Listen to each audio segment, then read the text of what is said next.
Morning, guys. Welcome to our assembly for today. It's Monday. I hope you've had a really lovely weekend and you've done some really cool stuff with your family. I hope some of you have played board games because different board games are really cool. I enjoyed playing Carcassonne this weekend. That's cool. I quite like that. I hope some of you went out for a walk with your family, or maybe a run, and had some exercise. And I hope that some of you have been doing the multi-flex challenges, or maybe PE with Joe Wicks, because you don't just need to do them during the weekdays, you can do them the weekends as well. I had a really cool time. I went for a really lovely run at the weekend, and I went out for a walk and just went around the local area and kind of found some paths that I didn't know existed. And I did a little bit of an explore, because sometimes when I go for my walks, I go on the same paths each time. So I decided to go somewhere different. It was quite interesting and quite nice. So I quite enjoyed that. Right, what we're going to do in this assembly this week is we're going to talk about rules, because rules can sometimes feel a bit rubbish because it's stuff that we don't want to have to do. But sometimes rules can help us. Now, I was thinking about this. I'm going to show you this. This is a plant that sits, you can't even see me behind that. Hello. This is a plant that sits on the corner of my desk, and it's a special type of plant. This type of plant is called a succulent. That's because each one of the leaves has got quite a lot of liquid inside it. It stores the liquid in there. These plants come from hot countries. And when I went to Kenya a couple of years ago, I saw one of these plants, which is quite a common house plant here. We grow them in pots and we keep them indoors. But this was just growing in the ground in Kenya, and it got to about that big. It was nearly up to, it's past my knee when it's in the ground, nearly up to my waist. And I thought it was quite nice to see the plant where it's supposed to be, its environment, and somewhere warm. And I really like this one at the moment because I don't know how well you can see, but can you see there? And there. There's lots of tiny shoots, lots and lots of tiny shoots coming, and it means that there's lots of new growth. And I really like seeing how there's lots of new growth coming, because it's going to grow into quite a big, interesting looking plant. And it seems to do quite well. So I decided I'd have a look and I'd see what I should do to look after my house plants, because I want it to keep growing. I want it to have more and more of these shoots. So I thought, what can I do to feed it? What can I do? And I thought, right, well, I know that at the moment, because we're supposed to keep washing our hands, hand sanitizer, that keeps me well, because I squirt my hands with the hand gel. So I figured if I squirted the plant with the hand gel, it would make it well as well. What do you think? Give me a big thumbs up if you think that's a really good idea. Give me a big thumbs down if you think I'm being silly. Oh, right. Probably thinking I'm being silly. Okay. So let's see what else I could do. If I can't use water, I know how I can feed it. I've got a banana. Okay. What about if I take the banana and stick it in the soil in the plant pot, so the plant uses up the kind of goodness from the banana? Because when I eat a banana, I know it's good for me. It makes me feel nice and healthy, and it's a really healthy snack. What do you think? Give me a thumbs up if you think yes. Give me a thumbs down if you think I'm being silly again. What about, okay, if you think I'm being silly and I don't give the plant hand gel and I don't give the plant bananas, what about if I give the plant some water? Shall I do that? Okay, that sounds like a better idea. So here we go. Let's see, make sure you can see me on camera. I probably wouldn't be a good Blue Peter presenter, would I? Pour some of the water in. There we go. So that's going to make my plants grow even better. And I'm going to pop it somewhere on the corner of my desk. And I know it grows really well on the corner of my desk because it's been growing there for quite a while now. In fact, that plant has been on the corner of my desk for as long as I've been at Wincham. And that's 3.5 years now. So, doing quite well, isn't it? That's all right there. Yeah. Okay, so we've got rules for looking after houseplants. And we wouldn't really call them rules for not looking after houseplants.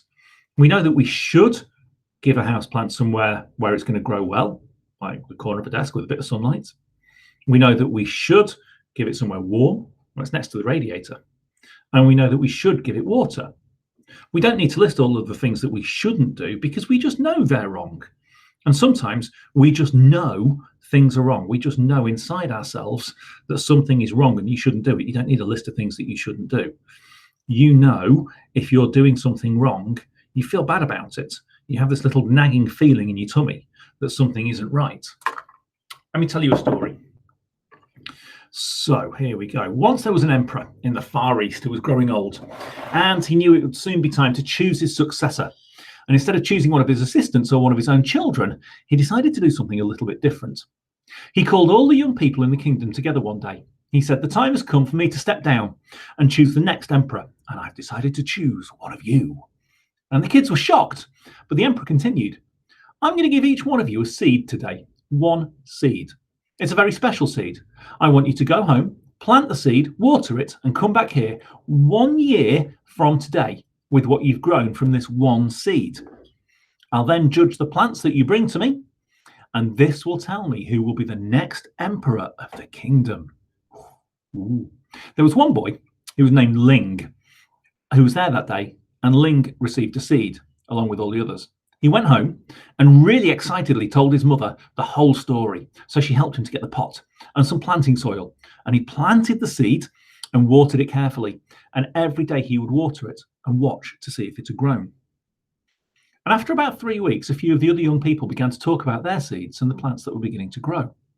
Ling kept going home and checking his pots, but nothing was growing. 3 weeks, 4 weeks, 5 weeks went by, still nothing. And by now, many others were talking about their plants, but Ling's didn't grow, and he felt like a failure. 6 months went by, half a year, and still nothing in Ling's pot. He just knew he killed his seed. Everyone else had trees and tall plants, but he had nothing. Ling didn't say anything to his friends.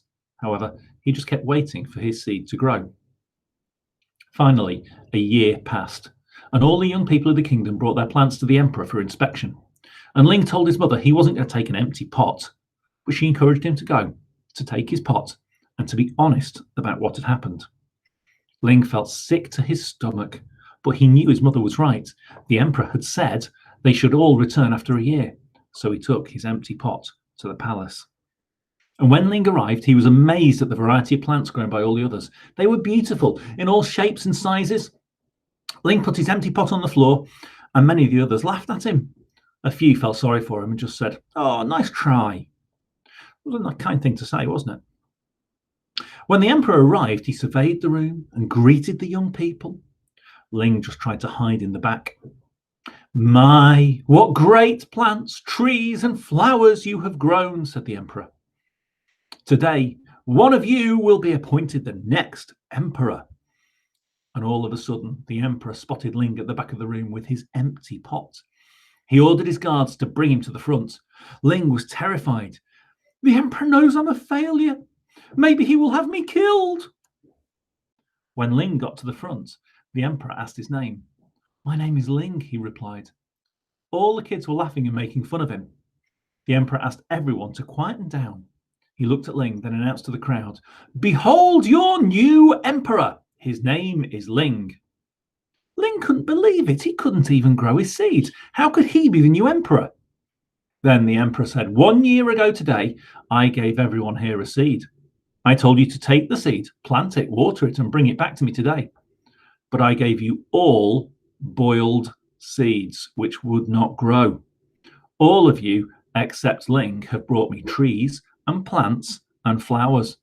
When you found the seed would not grow because it had been put in boiling water, you substituted another seed for the one I gave you. Ling was the only one with the courage and honesty to bring me a pot with my seed in it. Therefore, he is the one who will be the new emperor. So, who kept the emperor's rule? And that's right, it was Ling. And was it easy for Ling to stick to the rules? No, it wasn't easy at all. He knew he got to do the right thing, and it was really, really hard. He could have cheated. He could have tried to fool everyone. But what counted to the emperor was that Ling kept to the rule, even when he thought nobody would notice. Now, Christians believe that God sees everything we do, and God knows that sometimes it's difficult for us to do the right thing. And if we can be like Ling and stick to what we know is right, then we can be like plants that grow tall and healthy and strong. And it doesn't mean that we have lots of branches and twigs and stuff, but actually we're healthy and strong inside and in here, not just physically healthy or physically strong, but we've got strong characters, strong personalities. Sometimes we're not sure what's right, and we can talk to people who care for us, like Ling talked to his mum and asked her for advice. Now, at the moment, there's this big important rule that we're all having to follow. I had to follow it this weekend. I wanted to go out for more than one run. I wanted to go out for more than one bit of exercise, but I stuck to the rules. You guys are all sticking to the rules. I know it's really, really hard, and I know you want to be back at school with your mates, but we've all got to follow this rule because we know it's the right thing to do. We know it's the right thing to stay at home so that there's less chance of people catching coronavirus. So everybody who is coming into school, all of the grown-ups who are working here at the moment, all of your teachers who are at home are very, very proud of all of you because you are following the rules. You are doing the right thing. Okay? And we know it's hard, but you're being amazing. I've been talking to your teachers again this week, and they've been telling me how amazing your work is. I had a good look in all the Google Classrooms, and oh my goodness, it was absolutely fantastic. And I've even been putting a bit of a lockdown gallery on the school website, and there's some gorgeous bits of writing in there. There's some wonderful pictures. I really, really love the skyscraper pictures that the children in year 5 and 6 are doing. So well done, guys. Keep up with that. That's fantastic. Well done for all of your hard work, guys. We are super proud of you. I will see you all on Wednesday for another assembly. In the meantime, be good and stay safe, and I'll see you soon. Bye.